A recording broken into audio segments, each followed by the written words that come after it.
Two of exercises and muscles of the back. So we're moving on to our very next exercise here, which is the lat pull down. Okay.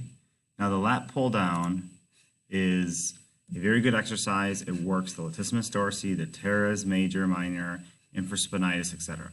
We used to teach, like when I was in school, they used to have this in pictures and stuff that you would do it behind the neck. But we have subsequently kind of learned that that's not good for your shoulder, and the preferred way is to come down just to about the collarbone. You'll see a lot of people will bring it down lower, they'll bring it down to their chest region, and that's not proper form. You want to make sure you're pulling. It's basically very similar to a pull-up. Because you can select the weight lighter, it becomes a little easier to perform. One of the biggest mistakes people make when they're doing this exercise is they move excessively with the back. Now, obviously, this guy's moving extremely bad with his back, but if it's so heavy, you can't use just your arms to activate the lats, which are the main purpose of a lat pull down, is to activate these latissimus dorsi muscles.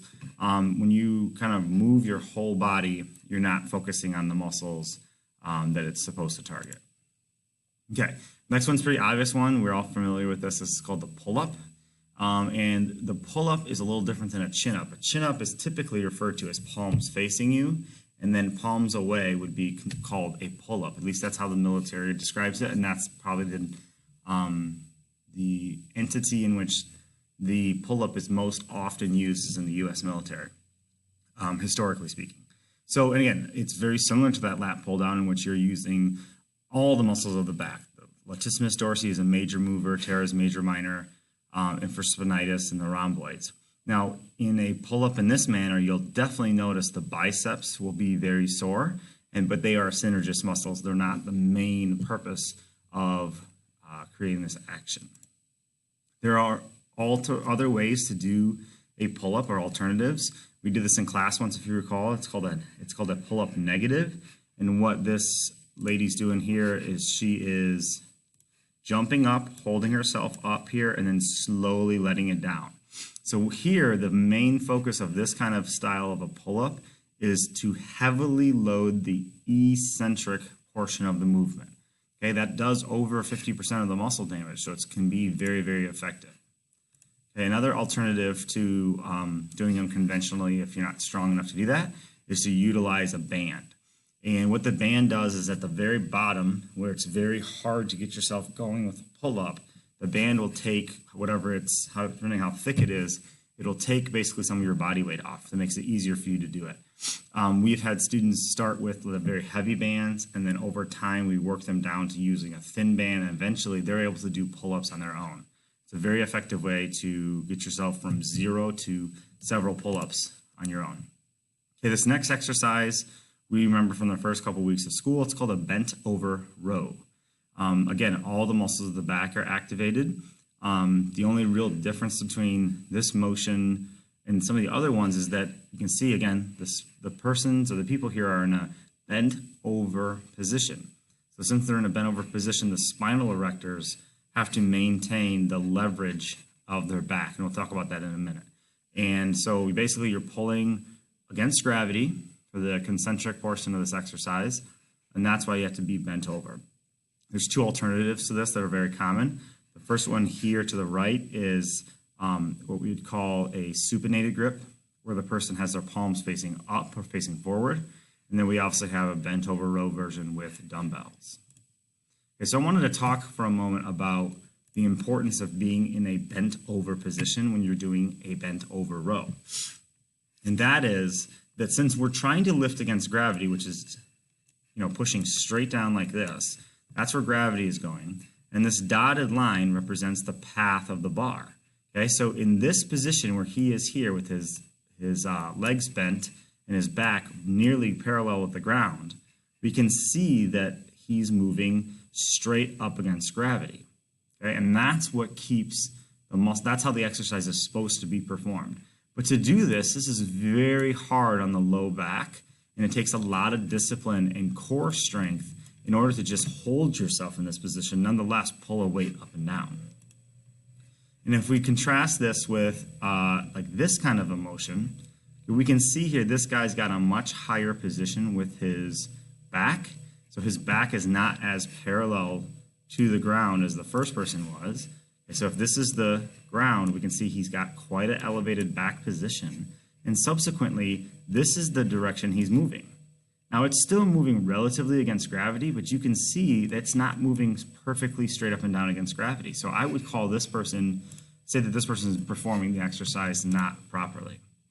Okay, next one we'll talk about something called a back extension, sometimes referred to as a back hyperextension. This chair or this machine right here is specifically designed to do this exercise. And the main purpose of this exercise is to work the spinal erectors. Those are those muscles at the low back. The synergist muscles are the glutes and hamstrings. And some people who have extremely weak glutes and hamstrings will feel it when performing this exercise. We don't have a chair like that in our weight room. So what we use is this thing called the glute ham raise bench, or the glute ham raise.